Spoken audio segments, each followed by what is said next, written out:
Hello all, welcome to my presentation of the doofus. I did this in 2023 for a friend event. And I'm just gonna go through it now. A lot has changed since 2023. So I might not agree with everything here, but I haven't really gone through this in much detail since then. So let's see my current thoughts with my old thoughts. Justifying this interpretation. So this slide is what I have the most issue with right now. I feel like I don't need to justify anything. I like this Leo, and that's enough. I felt like I needed to justify it, and I felt like I needed to go back and rewatch, not even rewatch, but watch for the first time all the Teenage Mutant Ninja Turtle adaptations. I've seen episodes here and there, obviously, but I'm not like a super fan. I wouldn't even say I'm a fan. I'm a fan of Rise. So I just don't think it's necessary. If you like the Teenage Mutant Ninja Turtles, that's your prerogative. Mine is I like Rise, and that's fine. I don't feel like I have to justify it anymore. So basically, this Leo is a teen. I don't care. To the second point, I don't care. I thought I had to prove myself as a Leo fan to be like, actually, Leo is a dork. But like, who cares? He's a dork in Rise, and that's fine. That's fine. I do love the third point. What if instead of automatically being the leader, a character was allowed to have growth and subtly show signs of abilities? I think that that's a really important reason why Leo was considered, well, when they were like conceptualizing Rise. I feel like that's a really important point as to why Leo wasn't automatically the leader in this adaptation. Adaptations are really fun to play with like that. I don't care about other Leos, but no, this is a good point though. Other Leos repress their goofy side for serious side because of leadership role from the start. Rise Leo, however, represses his serious side for his goofy side because he feels like he has no clear role. So I guess that's an important point. Um, yeah, I don't. Again, um, other other adaptations are their own thing.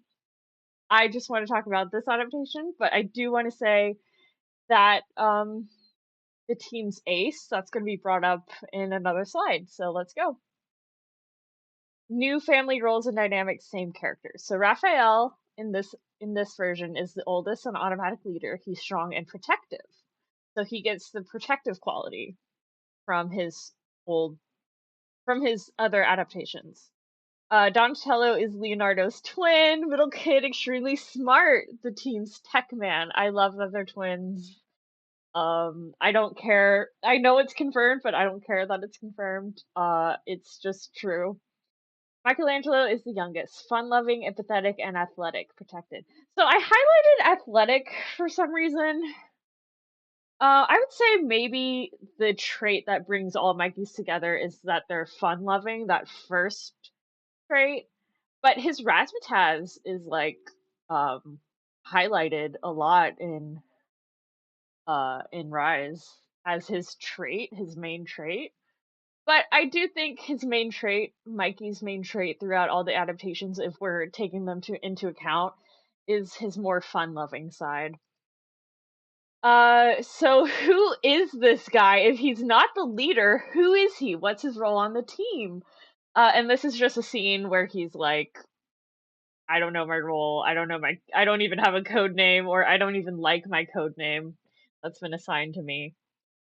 How Leon defines himself. He's a wisecracker, saying his jokes fire up the team, and he immediately looks for confirmation in this, possibly all an entire sarcastic act. He has a funny man complex. He's so cool and relaxed, guys. Please trust. He's got an egotistical front, but he's always a supportive hype man for his brothers, obviously excluding when he's like messing with them, but he's always there for them. Um, He later starts describing himself as the face man, which the others actually start using too after he proves himself with one of his plans. So I did asterisk that I have things that I will come back to in later slides. This is not a super long PowerPoint, but it's just it's just a Leon PowerPoint. I love him so much. Uh-oh, this guy can fit so much inferiority in him. So if you know anything about Rise Leo, if you're watching this as a Rise fan, you know about his inferiority complex. He believes he's nothing without his brothers. He drags them all into dangerous situations to prove he's the best at something multiple times. Um, his big ego is obviously an overcompensating mask. So if Raph is the protective leader, Donnie's the smart support, and Mikey's the beloved fighter, what what is Leo without his brothers, with or without them? What is he? The thing is, there are some things he knows he's the best at. His inferiority complex is less about besting his brothers and more about feeling useful to them. He doesn't see his jack of all trades skills as anything but something to casually flaunt. And when he does use them along with his perception and charisma on missions, he never communicates his plans to the group ahead of time. So there's this episode called The Lair Games, where Leo has been the champion for like years at a time. And it's like it's a one time event every year. And he's been the champion for like 5 years running. And it's the 6th year. And Donnie is really giving him a run for his money. And at the end, Donnie wins. So Leo puts his room up as wager. And in the end, Donnie wins his room. But the thing is, Leo was prepared for it. And he was like, well, it was my plan all along. So he didn't communicate. Obviously, he didn't communicate that plan because that was like a secret plan. But there's a there's an episode called Mini Unhappy Returns where he doesn't communicate his plan and he just goes through with it and everybody is like, "What the fuck are you doing, Leo?" And nobody trusts him because he doesn't communicate his plans. Um he's just like, "No, this is going to work. Trust me, guys." And they're like, "No, we don't trust you." Rise Leo as the unrealized ace. So the ace of a team is the MVP, I guess. So he's the best at basketball, skateboarding, acting, and juvenile games because he applies himself. But he applies himself at those skills because he isn't intimidated by them. He doesn't apply himself to missions because without a defined role on his team, he doesn't know how to be useful, and it feeds into feelings of inferiority. Despite fear of responsibility, he flounders without it. With the right team role, he would apply himself and he would be the world's greatest ninja, which is something once he hears world's greatest ninja from one of the characters, he's like, that's something he aspires to be. And like this is just headcanon, but in this slide, Raph is shown very angry on the mission chart, where Leo only has half a star on the mission chart. And like, what are the odds that he was away half the time doing a plan he didn't communicate? He also has a portal power, so he can like jump from place to place with his portals. So like he could have literally been there for only half the mission and then gone the rest of the mission, which I find really funny. His role in the family affects his role on the team. So if you're here from Tumblr, you might have seen this Tumblr post. I made it in 2023. This is the Disaster Twins. Donnie sees Leo's charisma and natural talent for connection and wonders why his own social skills are so different and throws himself into a more useful, tactile way to help the ones he loves, not really realizing that his more straightforward outlook on things is needed in their very chaotic family. He doubles down on being the smart guy. Meanwhile, Leo sees Donnie's smarts and completely disregards his own because the role of idea guy is already filled. This is why he rarely communicates his plans, because he's not Donnie smart, so they don't count. They're just his own personal whims that he doesn't let anyone in on until stressed. To Leo, everyone on the team has something to contribute except for him, something useful. So he doubles down on being the cool guy. So it's brotherly competition twisting in on itself because they both have self-worth issues. Also, I should have added on this slide that they love each other, obviously. They have a very interesting dynamic where obviously they love each other, but they're like, it's like sibling love. It's like, I hate you too. I love them so much. I love every duo with Leo because he's my favorite. I love every duo with him. So part two, Leo as the big brother. Mikey looks up to Leo a lot, arguably the most out of any of his brothers. Now, I don't know about that. Rewatching the show in 2026, I wouldn't say arguably the most out of any of his brothers. I think Mikey looks up to his brothers equally. I don't know. Well, here's the thing, he copies Leo's mannerisms and lines a lot. Like some lines like he rubs it in Raph's face and the mannerisms in the movie, he's like in the movie, he's mini Leo. Leo doesn't baby Mikey as much as the others, trusting him to go off on his own. Leo's idea is favored over Raph's by the group when Mikey wants to go off alone, which Mikey values so much. They share a fun type of chaos, probably the ADHD, but can also be competitive. But once Leo has no control over the situation, it's, quote, not a competition, unquote, because he can't stack up.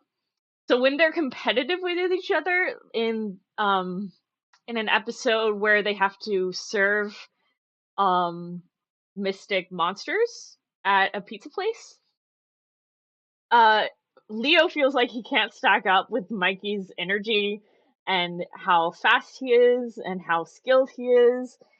So Leo's like, it's not a competition. It's not a competition. And these two are my favorite. I'm the youngest. These two are just like me for real. I love them so much. I also had canon. I know it's confirmed that Leo's the second oldest, but whatever. I had canon him as the third born. As a third born. I just do, okay? I just do. Part three, Raph, Leo, leadership and trust. This is an unfinished Tumblr essay that I never finished, but it's in the slide, so I have evidence of it.